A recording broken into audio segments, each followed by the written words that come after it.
When was your boat built? 1939. Wait, it's 80 years old? Yes. That's 80? It's older than the Battle of Britain. So that's an antique. That is an antique, yeah. Is that You're sailing in a sideboard? pretty much? How much was it? £16,000, What? including... You paid 16 for that? That's shit, that's a Ford Focus, and it's got a new engine in it. Is that vulgar-looking thing that I don't even want to look at down there yours? Yeah. How much was that? 23. Really? That's reasonable. Well, how much boats cost? 23. £23,000? Yes. How much was that? What? You bought that from a scrap. PBR? Yes. Mine? How much was it? Yes. It's 100,000. What? 100,000. How much? How much? 100,000. $100,000? 100,000 what? No pounds. £100,000? Yes, it was. You spent 100 grand on that? I've come here with a V8 Bentley Continental.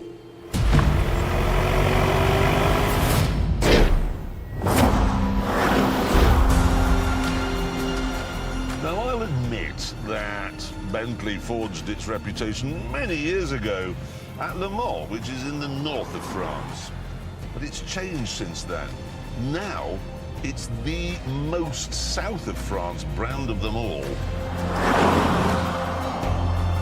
The recipe is still the same, though. It's a big, heavy suet pudding of torque and opulence. Yeah. This is the first time ever on our adventures when I've had a proper, functioning, decent car. Yeah, but this is better.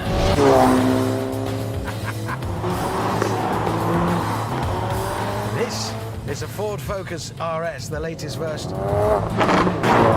350 brake horsepower from a 4-cylinder turbocharged engine.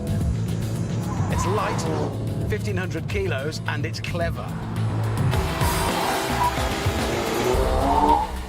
It has torque vectoring. It can send up to 70% of the total power to the rear axle, and it can divert 100% of that to one wheel.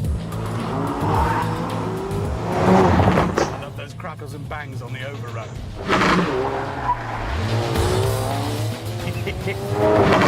It's just, yeah, it brings out the yobbo in me.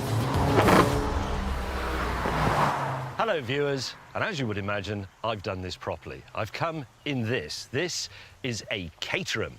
It is a 310R, to be precise. It is a bit of a faff getting in, admittedly, but once you are in, the rewards are enormous, because this car was born in the 50s, designed by Colin Chapman, as a self-assembly weekend racing car. This is what I chose. A 19-foot-long Lincoln Continental Mark V.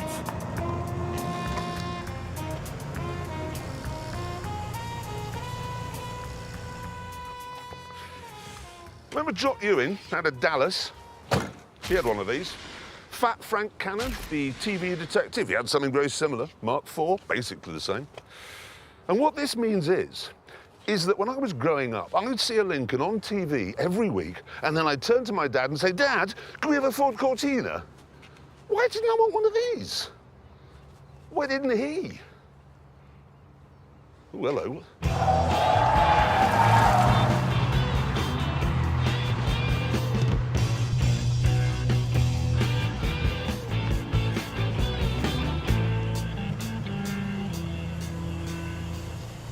It's a Buick Riviera. Oh, yeah. With a self-opening boot. So I'll shut that. When did that happen? Just now, as you pulled Okay, up. that's a feature of the model. This is the legendary 1971 Buick Riviera, the boat tail. What? No, I'm stunned. Well, no, the thing is, what do you suppose May's got? No, let me rephrase that. What sort of Cadillac do you suppose May's bought?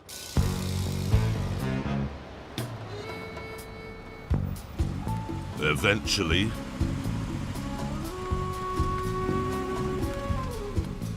after 20 feet of waiting,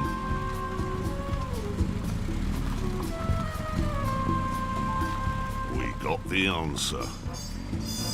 The car now arriving at platforms 4, 5, 6, 7, 8, 9 and 10.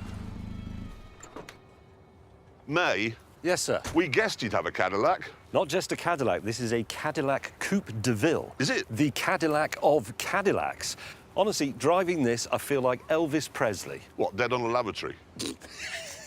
Oh my God, how much burgundy can you get in one car? It's like an American motel room. They must have scraped out all the burgundy mines in the world.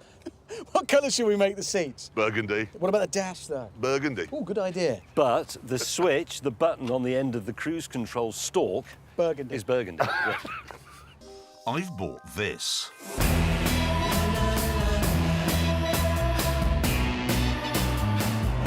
A Citroen CX Safari.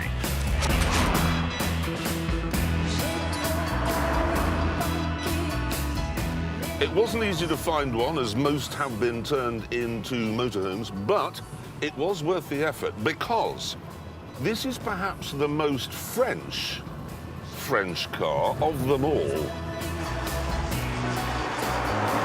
Take the indicators. You operate them using this rocker switch here. But because that's nowhere near the steering column, the indicating doesn't self-cancel after you've made the turn.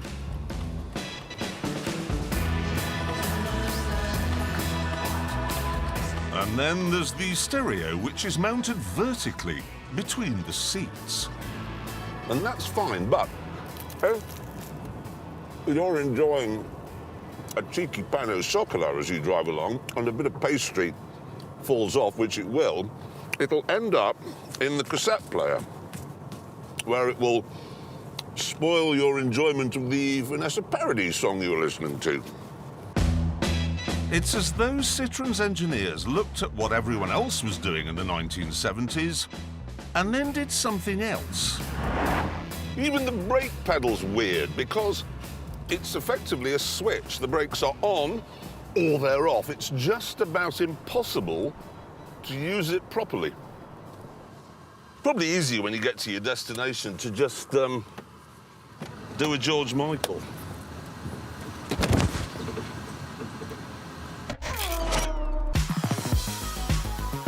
This is what I've chosen. A Matra Marina. It's from the 80s, mid-engined, two-seater sports car. Except it's got 3 seats. I suppose maybe if my wife and my mistress want to go out for a drive at the same time, I've got that covered. Bonjour, viewers. Now, back in 1998, Renault told its designers that they wanted a large luxury coupe, you know, something a bit like a BMW 6 Series. So this is what they came up with. The Avantime. It's made almost entirely of plastic. It appears to have been drawn by an 8-year-old who liked high-speed trains. And there are no conventional instruments. There are just some digital things floating around over in the middle there. Look at all that dashboard that's there. There's just acres of it. If you wanted to wipe the windscreen because it had fogged up, you couldn't do it.